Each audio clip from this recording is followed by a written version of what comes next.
Across the vast expanse of the cosmos, where civilizations rise and fall like waves upon an endless shore, there exists a truth that even the mightiest beings dare not speak aloud. For millennia, the greatest warriors, the most advanced species, and the strongest champions of 1,000 worlds have dominated the galactic stage.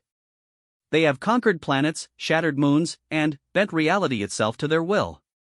But, today, in the shadow of a small blue planet orbiting an unremarkable yellow star, something unprecedented is happening. The very beings who have never known fear, who have crushed entire fleets with a thought, who have rewritten the laws of physics through sheer force of will, now stand in absolute silence. They watch. They observe. And, for the first time in their eternal existence, they question everything they thought they knew about power, about strength, and about what it truly means to be the apex of evolution. What they witness defies logic. What they see challenges the fundamental understanding of the universe itself.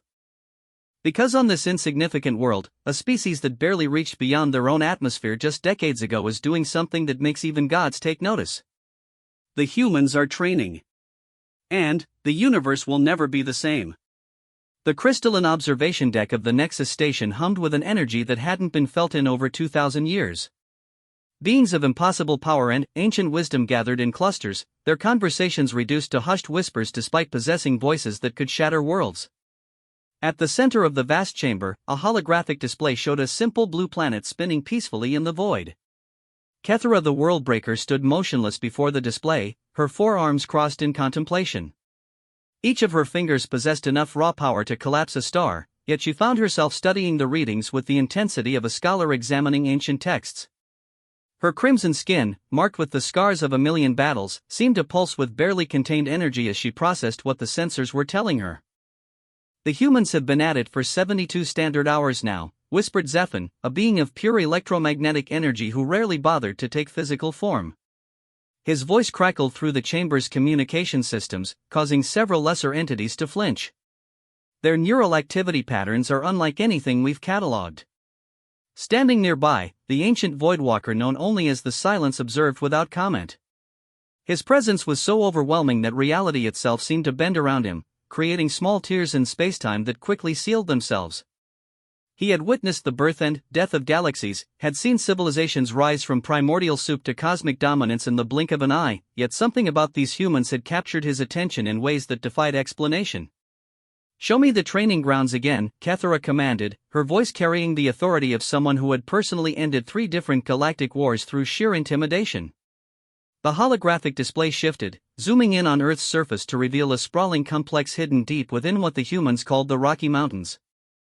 From the outside, it appeared to be nothing more than a military installation, but the sensors revealed something far more extraordinary.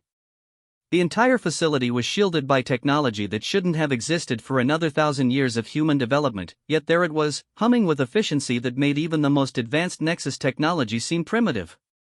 Within the facility, roughly 300 humans moved through training exercises that defied comprehension. These weren't ordinary soldiers or even elite special forces. These were individuals who had somehow managed to push their biological limitations beyond what any known science suggested was possible for their species.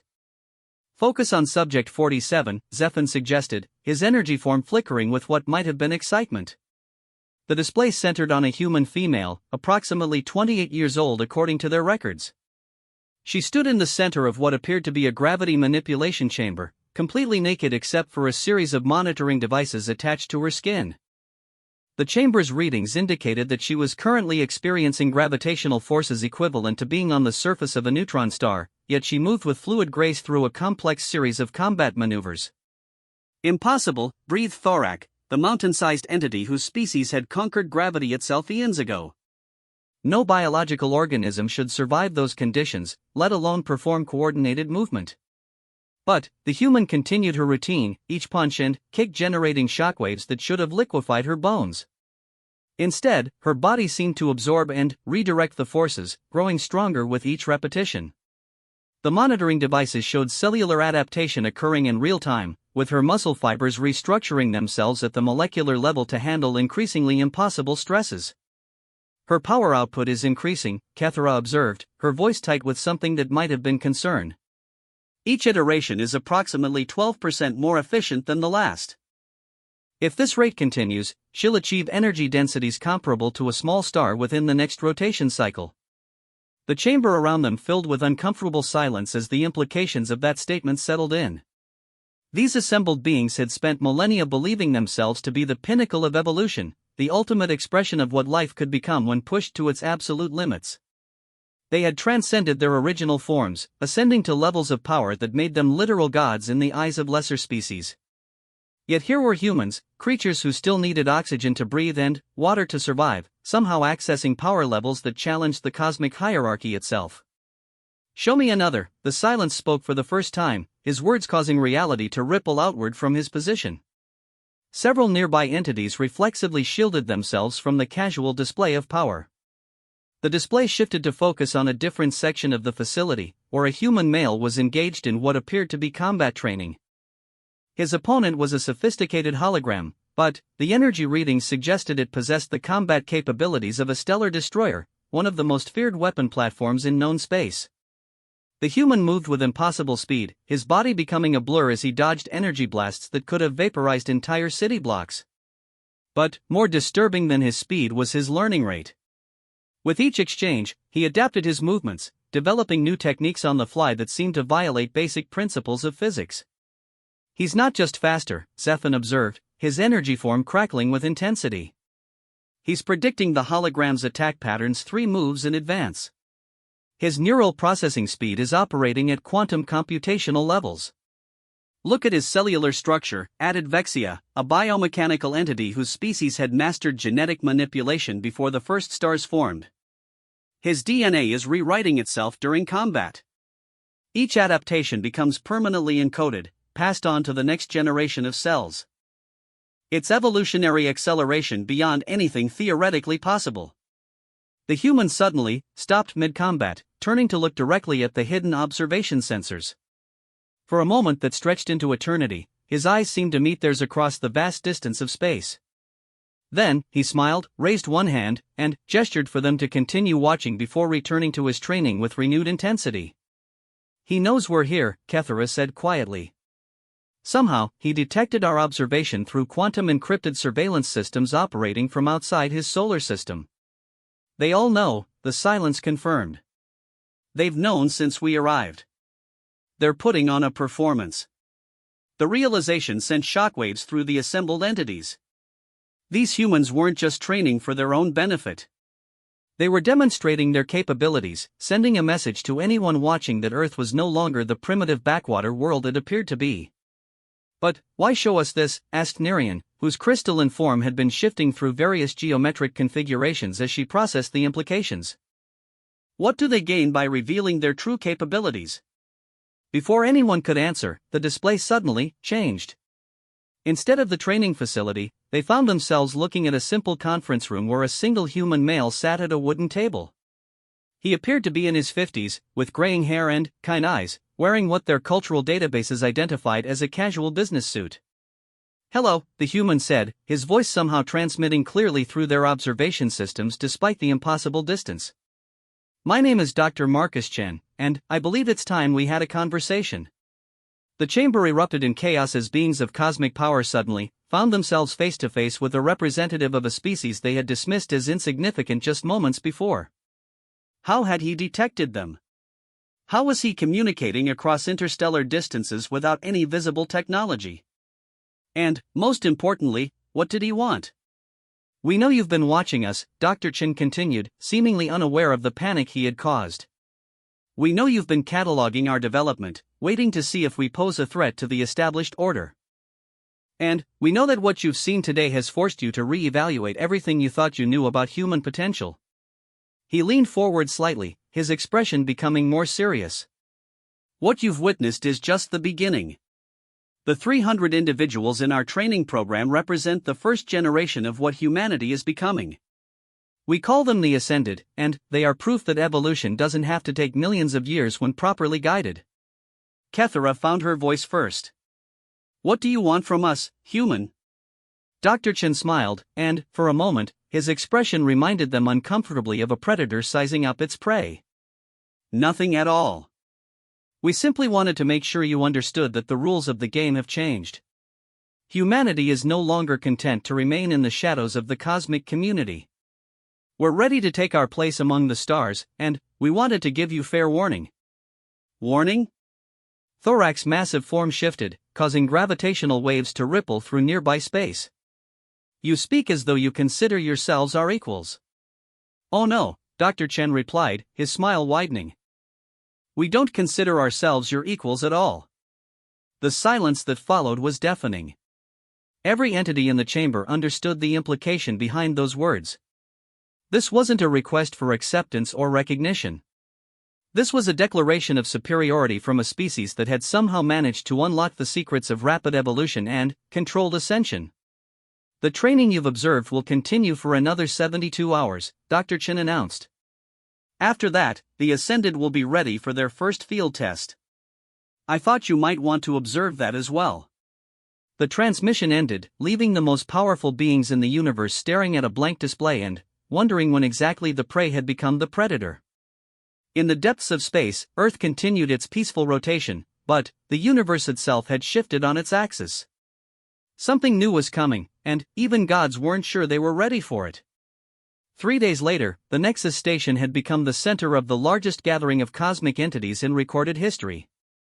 Word had spread through quantum communication networks faster than light itself, drawing representatives from every major civilization, ancient power, and transcendent being within 1,000 light-years.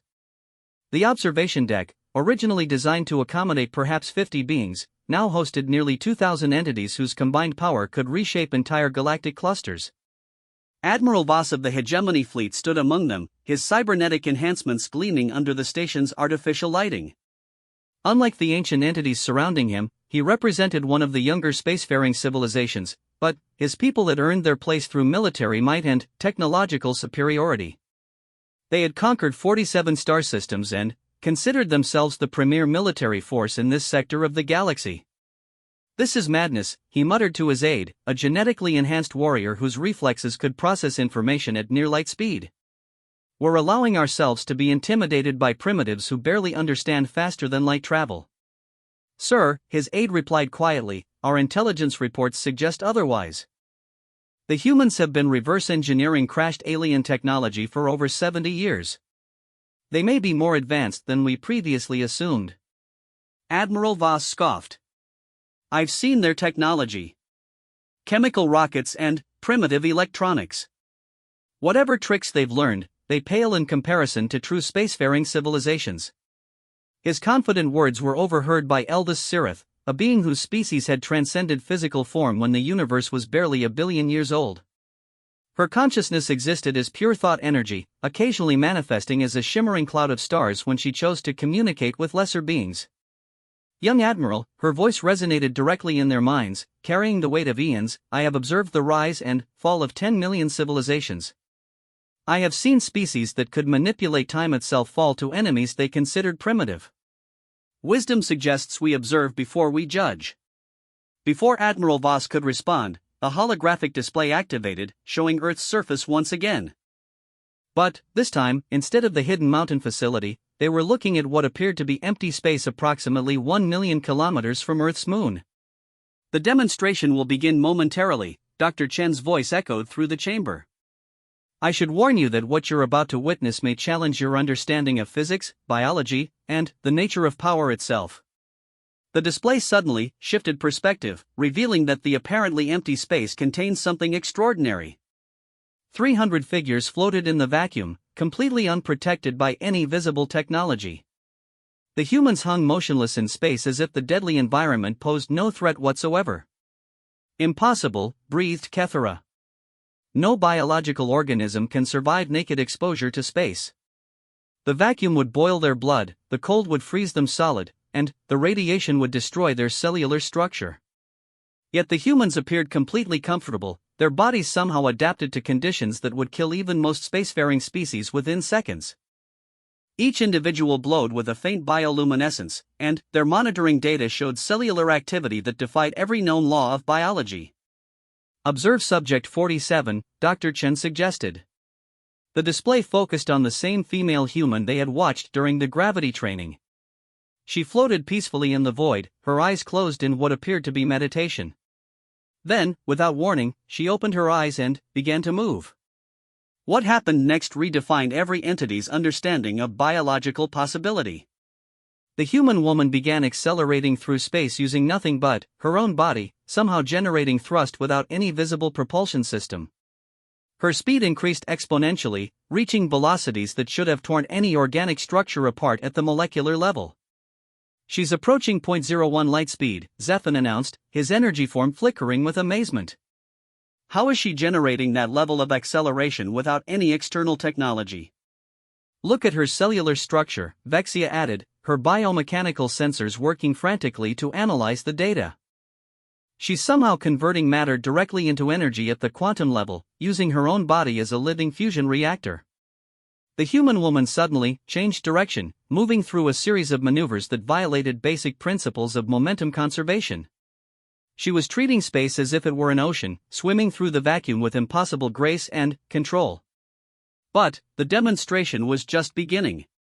One by one, the other ascended began their own displays of power. One human male seemed to fold space around himself, teleporting instantly across distances that should have required faster-than-light technology. Another began manipulating the local gravitational field, creating small black holes and white holes at will, then dissipating them before they could cause any damage to the surrounding space. "This is a trick," Admiral Voss declared, though his voice lacked its earlier confidence. "They're using hidden technology, projecting false sensor data to make us believe they possess these capabilities." His words were proven wrong when one of the humans, a young male who appeared to be barely out of adolescence, turned toward their observation point and smiled. Then, he raised one hand and pointed directly at the Hegemony Admiral's flagship, which was positioned 3 light-years away from Earth. The flagship's emergency alarms immediately began screaming. According to their sensors, something was touching their ship's hull, gently tapping against the quantum-hardened armor plating. Security feeds showed nothing but empty space, yet the tapping continued in a clearly deliberate pattern. "Message received," came the young human's voice through their communication systems. "I'm currently touching your ship with my bare hand. The distance between us is irrelevant when you understand how space and time actually work." Admiral Voss stared at his instruments in disbelief. 3 light-years. The human was somehow reaching across 3 light-years of space and physically interacting with his ship. No known technology could accomplish such a feat, not even the most advanced civilizations had mastered manipulation of spacetime on that scale. "How?" Kethera demanded, her forearms trembling with barely contained emotion. "How are they doing this?" Dr. Chen appeared on the display again, still sitting in his simple conference room. "The answer is quite simple, though I suspect it will be difficult for most of you to accept. You've all been thinking about evolution and advancement in the wrong way." He stood and began pacing slowly, his movements casual despite the cosmic audience hanging on his every word. "Every spacefaring civilization follows the same basic pattern. You develop technology to overcome your biological limitations. You build ships to travel between stars because your bodies cannot survive in space. You create weapons to project force because your natural capabilities are insufficient for warfare. You enhance yourselves with machines and genetic modifications because you believe biology is inherently weak." The human stopped pacing and looked directly at the observation sensors. "But what if biology isn't weak? What if the problem isn't with organic life, but with how you've been developing it?" On the display, the floating humans began working together, their individual abilities combining into something far greater than the sum of its parts.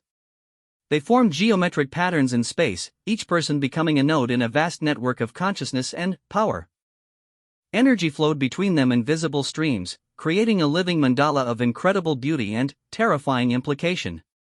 "We discovered that consciousness itself is a fundamental force of the universe," Dr. Chen continued. "Not just an emergent property of complex neural networks, but an actual physical force that can manipulate matter and energy directly. The training you observed was teaching our ascended how to harness this force, how to merge their consciousness with the quantum substrate of reality itself." The pattern of humans in space began to rotate, and, as it did, the local space around them began changing. Stars shifted position slightly, gravitational fields fluctuated, and even the cosmic background radiation showed measurable alterations. "They're rewriting local physics," the silence spoke, his words causing several nearby entities to retreat to safer distances. Changing the fundamental constants through conscious will alone. Exactly, Dr. Chen confirmed. When you truly understand consciousness as a physical force, biology becomes infinitely malleable. Evolution becomes a conscious choice rather than a random process. The limits you've accepted for millions of years simply cease to exist. One of the humans in the space formation, a middle-aged woman with silver hair, suddenly opened her eyes and looked directly at Kethera. When she spoke, her voice somehow carried across the vast distance as clearly as if she were standing in the observation chamber. "Would you like to test our capabilities more directly?" she asked.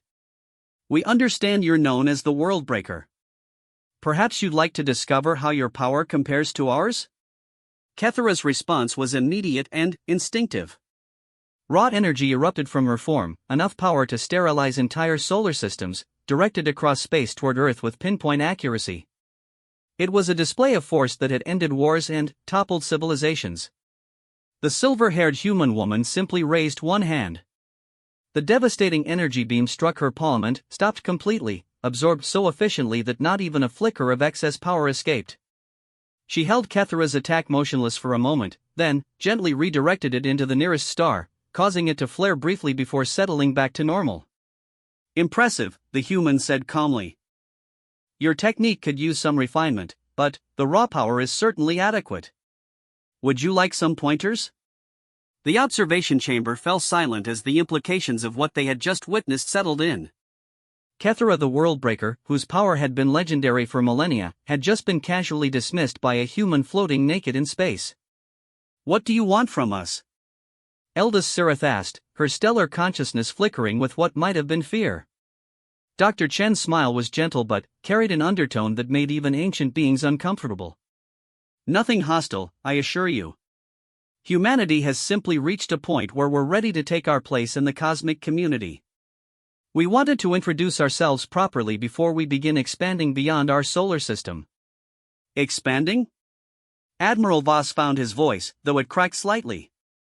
"You mean colonization?" Eventually, Dr. Chen confirmed. "But first, we have some house cleaning to do. There are several criminal organizations in this sector that traffic in enslaved sentient beings. Pirates who prey on defenseless colonies. Corrupt governments that exploit their own people. These problems have been allowed to fester for too long."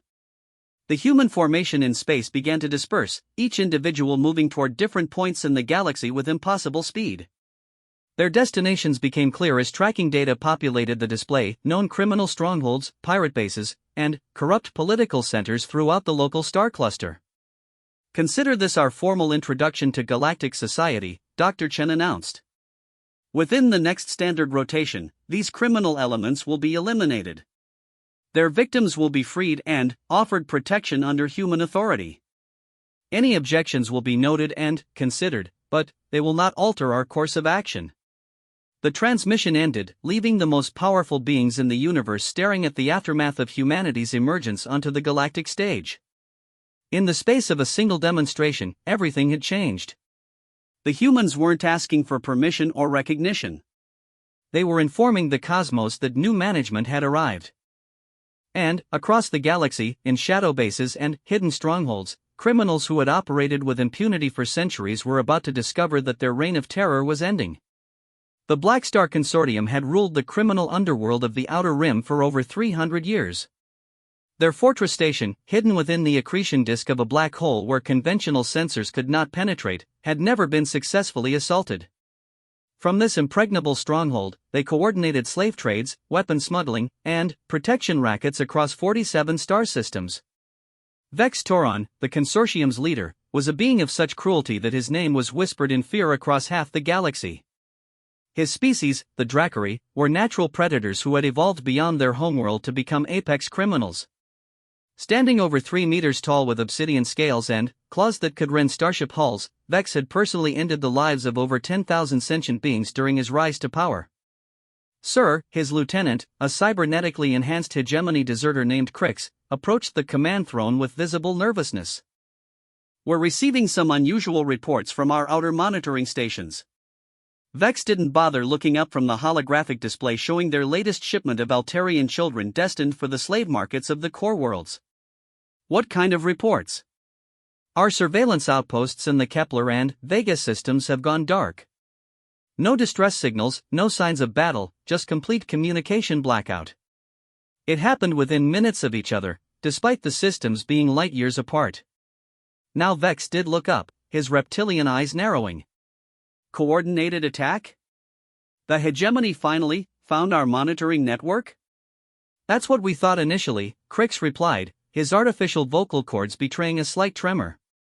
But, sir, we detected something else just before they went dark. Energy signatures that don't match any known technology. Before Vex could respond, every alarm in the station began screaming simultaneously. Emergency lighting bathed the command center in crimson as automated defense systems activated. The massive viewscreen switched to external cameras, showing the swirling chaos of the black hole's accretion disk that surrounded their hidden base. What is it? Vex roared, his claws extending as combat instincts kicked in. What's triggering the alerts? The answer became apparent as a figure materialized out of the lethal radiation and debris of the accretion disk. A human woman, completely unprotected, walking through space as casually as strolling through a park. The temperature around her should have been millions of degrees, the radiation levels should have reduced her to component atoms, yet she moved with serene confidence toward their station. Impossible, Crix whispered. Nothing organic can survive in that environment. The gravitational shear alone should tear apart any biological structure. The human woman approached the station's primary docking bay, which was sealed behind meter-thick blast doors designed to withstand direct hits from antimatter torpedoes. She placed one hand against the metal and the doors simply vanished, not blown apart or melted, but completely deleted from reality as if they had never existed. All units to the docking bay. Vex commanded, his voice carrying across the station's communication system. Deploy every weapon we have. I want that thing dead before it takes another step. 300 of the galaxy's most dangerous criminals responded to his call. Augmented killers with illegal genetic modifications. Ex-military personnel with access to military-grade weapons. Cyber-enhanced assassins whose reflexes operated faster than normal thought processes. They poured into the docking bay with enough firepower to level a small city. The human woman waited patiently for them to arrive, showing no concern for the arsenal pointed in her direction. She appeared to be in her 30s, with dark hair and calm brown eyes that surveyed the assembled criminals with what might have been mild disappointment. "My name is Sarah Martinez," she said, her voice carrying clearly through the vacuum of the docking bay. "I represent humanity's response to your criminal activities. You have enslaved, murdered, and brutalized innocent beings across 47 star systems. This ends now." Vex's response was immediate and brutal. He triggered every weapon system in the docking bay simultaneously. Energy cannons that could punch through planetary shields, plasma rifles that fired contained stellar core matter, and kinetic weapons that launched projectiles at significant fractions of light speed. The combined firepower would have been sufficient to destroy a capital ship. The weapons fired, creating a light show of devastating energy that would have been visible from neighboring star systems. The blast continued for nearly 30 seconds, sustained by the enormous power generators that kept the station operational within the black hole's influence. When the energy dissipated and the smoke cleared, Sarah Martinez stood exactly where she had been before, completely unharmed. Her clothes weren't even singed. She looked down at her hands as if checking her fingernails, then back up at the assembled criminals. "That was impressively coordinated," she observed. "Your tactical integration is quite sophisticated. Unfortunately, you're operating under some fundamental misunderstandings about the nature of power and violence." She took a single step forward, and reality around her began to shift. The laws of physics that governed the docking bay started operating according to different rules. Gravity became selectively directed, artificial atmosphere thickened into something approaching liquid consistency, and electromagnetic fields began responding to her will rather than the station's generators. "You see," Sarah continued conversationally, "you've all enhanced yourselves with technology and genetic modifications to become more effective killers. But you've never questioned whether killing is actually the most effective form of power projection. The first criminal to attack her was a hegemony cybersoldier whose enhanced nervous system could process information at quantum computational speeds. He moved faster than most beings could perceive, his molecular-edged blade capable of cutting through any known material. The strike would have bisected any normal opponent before they could react. Sarah caught the blade between two fingers and held it motionless. The cybersoldier's enhanced strength, boosted by hydraulic muscle fibers and powered by a compact fusion reactor, was insufficient to move the weapon even a centimeter. Enhanced reflexes are useful, she mused, but they're still operating within conventional spacetime. Once you understand consciousness as a fundamental force, reaction time becomes irrelevant because you're already aware of attacks before they're launched. She released the blade and placed her palm against the cybersoldier's chest. He disintegrated instantly, but not in any violent explosion. His molecules simply came apart at the quantum level, returning to component atoms that drifted away harmlessly. The other criminals began retreating, but found their movements sluggish and uncoordinated.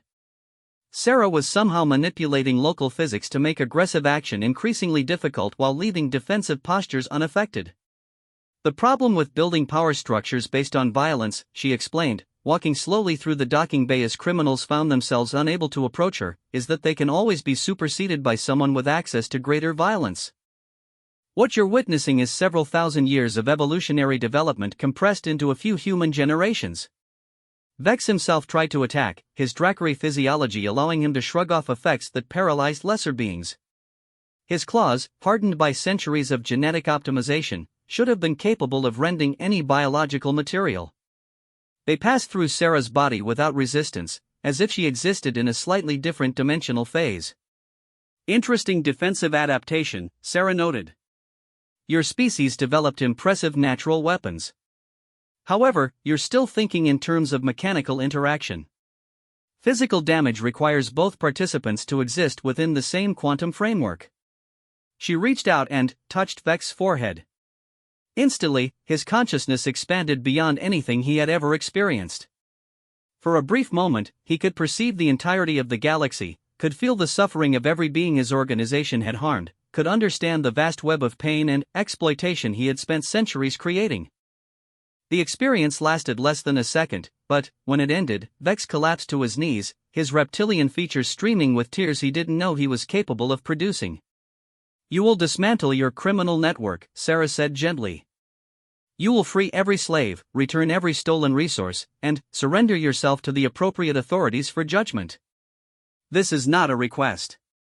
Around the docking bay, other criminals were experiencing similar revelations as more humans materialized from the black hole's deadly embrace. Each ascended individual seemed to specialize in different aspects of consciousness manipulation, from emotional healing to memory restructuring to direct neural interface. How many of you are there? Crix whispered, his cybernetic enhancements struggling to process what he was witnessing. Currently active? 300, replied a young human male who appeared to be barely out of adolescence. In training for the next phase? Approximately 50,000. But, numbers aren't really relevant when you're working with consciousness-based abilities. One properly trained human can influence entire civilizations if necessary.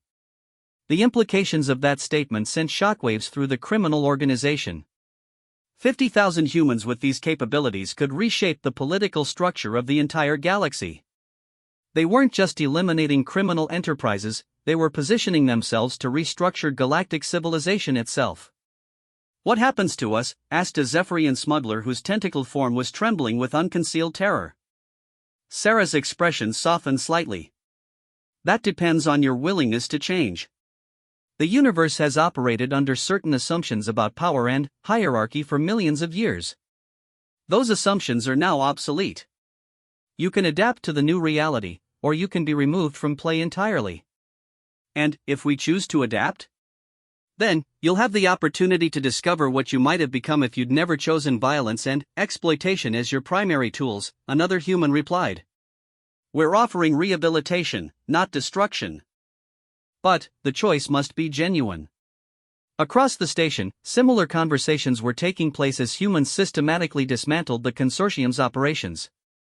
Weapons were disabled without being destroyed, computer systems were accessed and modified to prevent future criminal activity, and enslaved beings were gently freed from their confinement. The process was so efficient and peaceful that it felt more like a corporate restructuring than a military assault. Within hours, the most feared criminal organization in the Outer Rim had been completely neutralized without a single shot fired in anger. But the humans weren't finished. As they prepared to leave the station, Sarah turned back to address the assembled criminals one final time. "What happened here today will be repeated across the galaxy wherever we find organized exploitation and cruelty," she announced. "Consider it a new form of natural selection. Those who choose cooperation and growth will find unprecedented opportunities for development. Those who cling to old patterns of domination and violence will discover they're no longer relevant to cosmic evolution." The humans began departing as mysteriously as they had arrived, simply stepping into the black hole's accretion disk and vanishing. Within minutes, the Black Star Consortium's fortress was empty except for its former criminals, all of whom were experiencing the kind of existential crisis that typically preceded either complete breakdown or total transformation. Throughout the galaxy, similar scenes were playing out as humanity's ascended systematically dismantled every major criminal organization, corrupt government, and exploitative power structure they could identify. The universe was about to learn what happened when evolution stopped being a random process and became a conscious choice guided by superior understanding of reality itself. The Galactic Council had convened an emergency session for the first time in over 800 years. Representatives from every major civilization crowded into the massive assembly hall on Nexus Prime, their combined voices creating a cacophony of fear, anger, and confusion that echoed off the crystalline walls.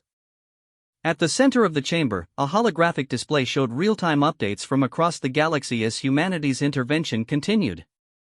Chancellor Thex of the Eltarian Republic stood at the central podium, her normally composed demeanor cracked by the unprecedented events of the past 72 hours. "In 3 standard days," she announced, her voice amplified by quantum resonators, "these humans have systematically dismantled criminal organizations that have operated with impunity for centuries.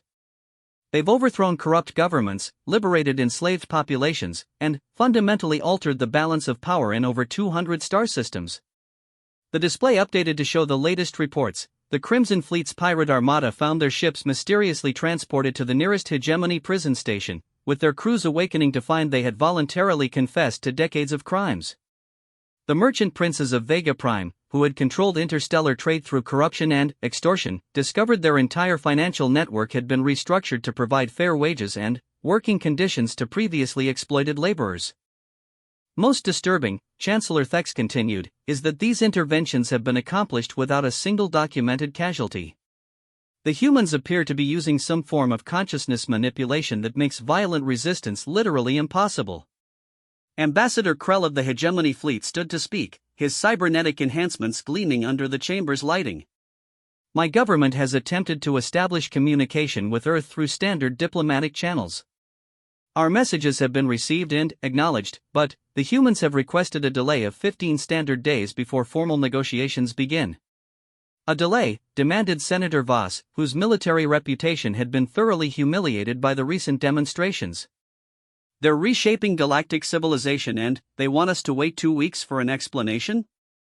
Before anyone could respond, the chamber's communication systems activated. Dr. Marcus Chen's familiar face appeared on the central display, his expression calm and professional despite the chaos his species had created. "Honored representatives," he began, "please forgive the interruption, but I felt it important to address your concerns directly. The 15-day delay in formal negotiations is necessary because humanity is currently undergoing a significant transition that will affect our long-term relationship with the galactic community." Chancellor Thex stepped forward. "Dr. Chen, with respect, your people have initiated the largest political upheaval in galactic history. We deserve an immediate explanation." "Of course," Dr. Chen replied. "I should clarify that what you've witnessed over the past few days represents only the preliminary phase of humanity's emergence. The 300 ascended individuals you've observed are essentially our advanced scouts, testing their capabilities and establishing basic parameters for human-galactic interaction." The implications of his words sent a chill through the assembly. If the beings who had casually dismantled the galaxy's most powerful criminal organizations were merely scouts, What did that say about humanity's full capabilities? The delay I requested, Dr. Chen continued, is because we're currently completing the ascension process for the next wave of candidates. Approximately 50,000 humans will undergo the consciousness expansion protocol over the next 2 weeks. Once this process is complete, we'll be ready to discuss humanity's role in galactic affairs with full authority. Admiral Voss stood abruptly. You're talking about creating 50,000 beings with the kind of power we witnessed? That's not expansion, it's preparation for conquest. Dr. Chen's expression remained patient. Admiral, I understand your concern, but you're still thinking in terms of traditional power dynamics. Conquest implies taking something by force from unwilling participants. What we're offering is voluntary participation in an evolutionary leap that benefits all conscious beings. Evolutionary leap? Chancellor Thex asked. You're referring to the consciousness manipulation abilities? Consciousness manipulation is a crude description, Dr. Chen corrected gently. What we've discovered is that consciousness itself is a fundamental force of the universe, like gravity or electromagnetic radiation. Just as your civilizations learned to harness electricity and nuclear fusion, we've learned to harness consciousness directly. The human paused, seeming to consider his next words carefully. Perhaps it would help if I showed you what we mean by voluntary participation. The chamber's holographic display shifted to show Earth's surface, focusing on a sprawling complex in what their databases identified as the North American continent. Unlike the hidden mountain facility they had observed before, this installation was built in open view, its crystalline structures rising into the sky like a cathedral of light. This is our primary ascension center, Dr. Chen explained. Over the past week, we've been receiving visitors from across the galaxy. Beings who heard about our capabilities and came to Earth requesting the opportunity to participate in the consciousness expansion process. The display zoomed in to reveal crowds of various alien species waiting in orderly lines outside the facility. Altarians, hegemony citizens, even a few Dracari could be seen among the thousands of beings seeking humanity's intervention. Impossible, whispered Elder Sirith, her stellar consciousness flickering with amazement. How did they travel to Earth? We've had the Sol system under constant observation. No ships have approached the planet. The same way our ascended move between star systems, Dr. Chen replied.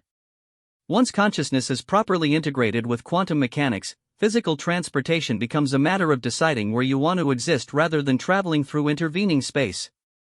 On the display, they watched as humans worked with alien visitors, guiding them through meditation exercises and consciousness expansion techniques.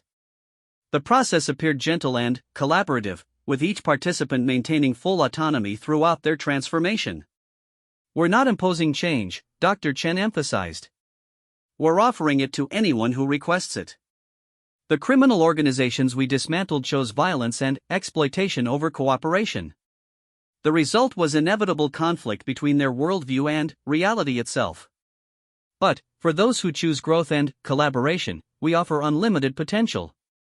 Senator Klex of the Merchant Guild raised a tentacle in question. What does this mean for existing power structures? Governments? Economic systems? Military hierarchies?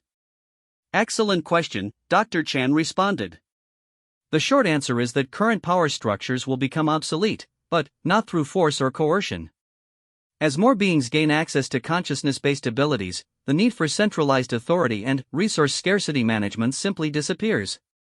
He gestured, and the display showed examples of human-guided transformation in recently liberated systems. Former slave colonies where the inhabitants had gained abilities that made their labor infinitely more valuable. Criminal strongholds converted into research centers where ex-criminals worked to develop new applications for consciousness technology. Military fleets whose crews had discovered that cooperation produced far better results than intimidation. When every individual has access to the fundamental forces of reality, Dr. Chen continued, traditional concepts like money, territory, and hierarchy lose their meaning. Why fight over resources when you can create them directly from quantum substrate? Why seek power over others when you can achieve any goal through conscious manipulation of reality itself? The chamber fell silent as the assembled representatives contemplated a universe where their entire understanding of civilization had become irrelevant overnight. Some species had spent millions of years building elaborate social and technological systems, only to discover that a young species had found a way to transcend all those limitations in a few generations. What about those who choose not to participate? Chancellor Thex asked quietly. What happens to civilizations that prefer their current state of development? Dr. Chen's smile was warm but carried undertones that made several entities uncomfortable. They're welcome to continue as they are, as long as their activities don't harm others. However, they should understand that they'll be interacting with a galaxy where the rules have fundamentally changed. That sounds like a threat, Admiral Voss accused. Not a threat, Dr. Chen corrected. An observation. When one species gains access to consciousness-based abilities while others rely on traditional technology and biology, the power differential becomes so extreme that meaningful conflict is impossible. The weaker parties simply can't compete. To demonstrate his point, the display showed recent footage from the hegemony's most advanced military research facility. A single human teenager sat in the center of the complex, surrounded by the fleet's most sophisticated defensive systems. With casual gestures, she deactivated energy shields, shut down weapon systems, and reconfigured the facility's main computer to play music instead of managing military operations. Your strongest defenses operate within conventional physics, the teenager explained to the facility's stunned researchers. Once you understand how consciousness interfaces with quantum mechanics, bypassing those defenses becomes trivial. Not because we want to harm you, but because the underlying technologies are based on obsolete assumptions about how reality works. The footage ended, leaving the Galactic Council in stunned silence.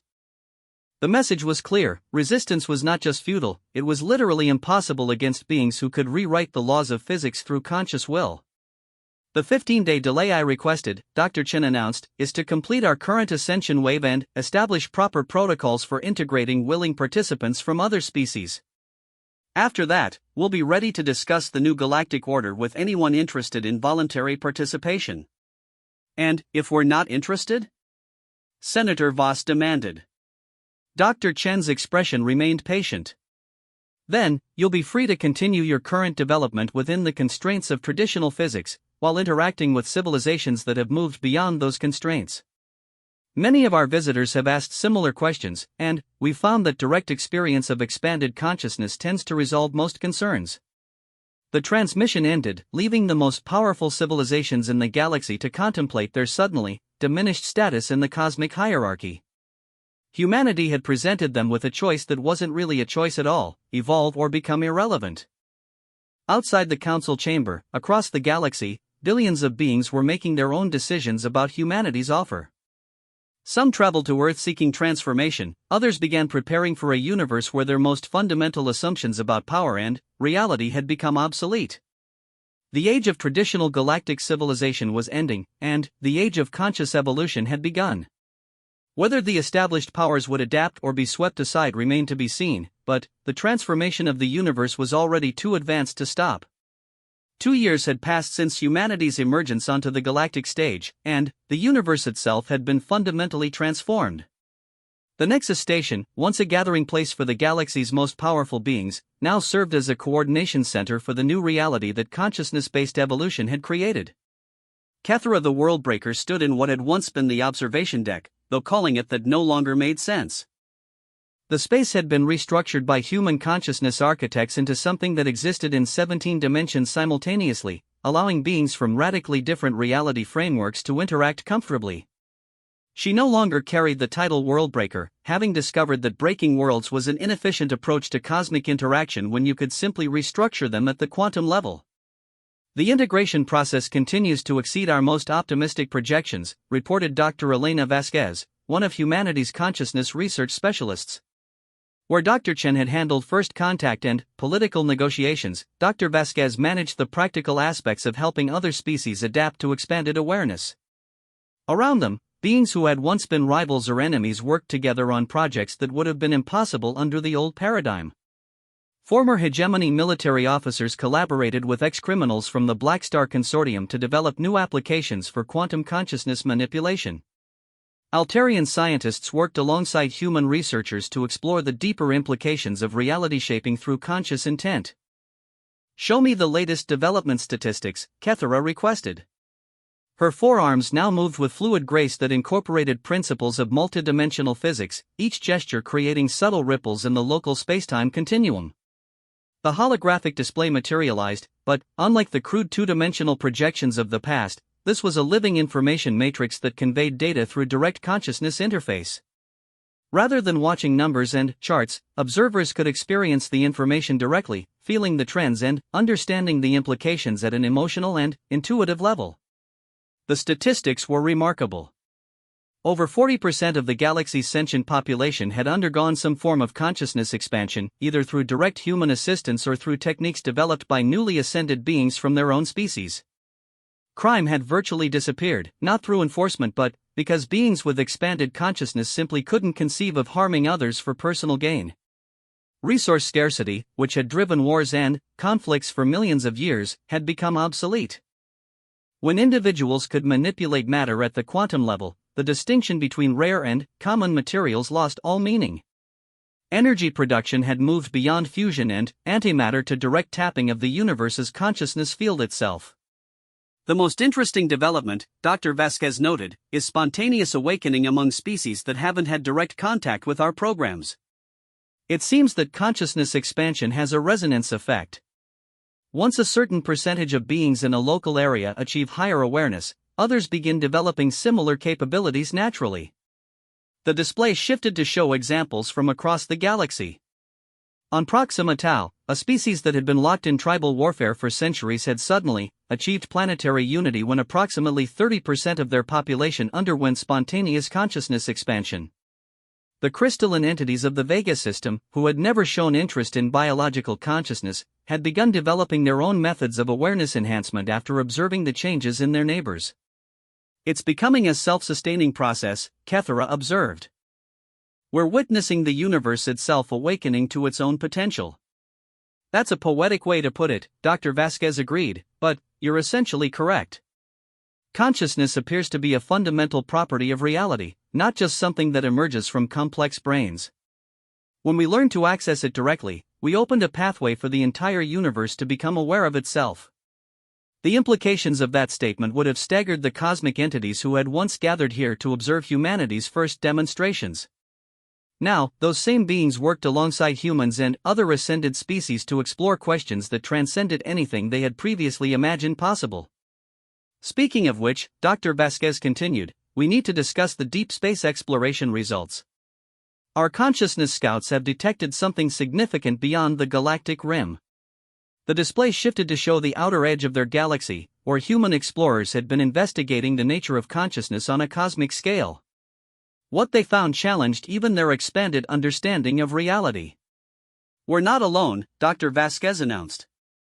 Not just in terms of life, but in terms of conscious evolution. There are other galaxies where similar awakening processes have occurred, and they've been aware of us for much longer than we initially realized. The revelation sent ripples of excitement and apprehension through the gathered beings. If humanity's emergence had transformed their galaxy in just 2 years, what did it mean that other galaxies had undergone similar processes over much longer periods? Have they made contact? Asked Zephan, whose energy form now incorporated principles of consciousness manipulation that allowed him to exist simultaneously across multiple dimensional frameworks. They have, Dr. Vasquez confirmed. In fact, they've been quietly observing our development since humanity first began experimenting with consciousness expansion. They were waiting to see if we would choose the path of cooperation or domination.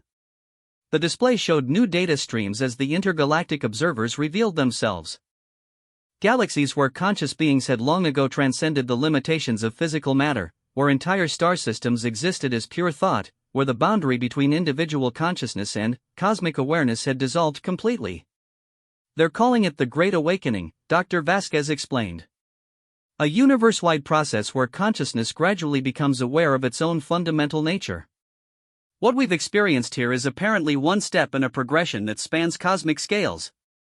But, even as they discussed these cosmic implications, more immediate concerns demanded attention.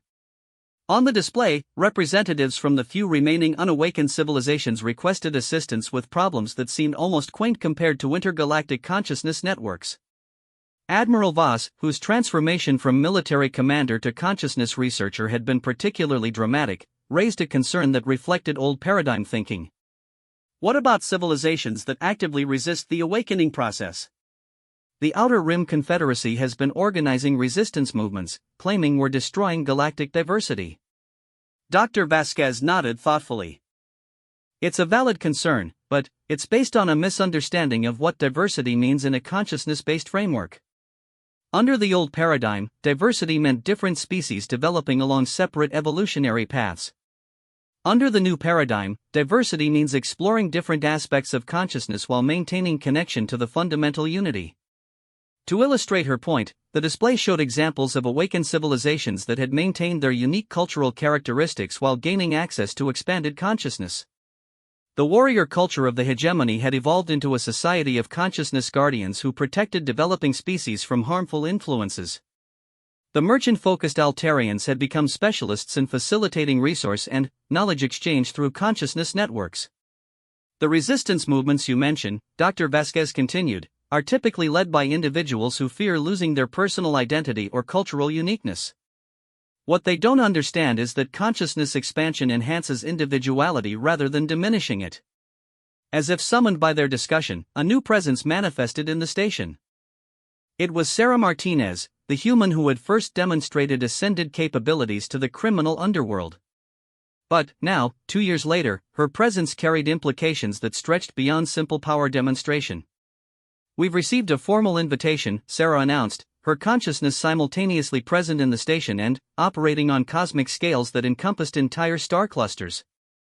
"The intergalactic consciousness networks are ready to welcome our galaxy into the larger awakening process." The meaning of her words gradually settled over the assembled beings. They weren't just dealing with local galactic transformation anymore.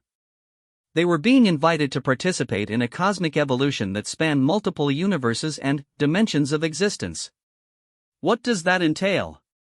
Cathara asked, though she suspected the answer would challenge even their expanded understanding. Integration with consciousness networks that operate beyond the boundaries of space and time, Sarah replied.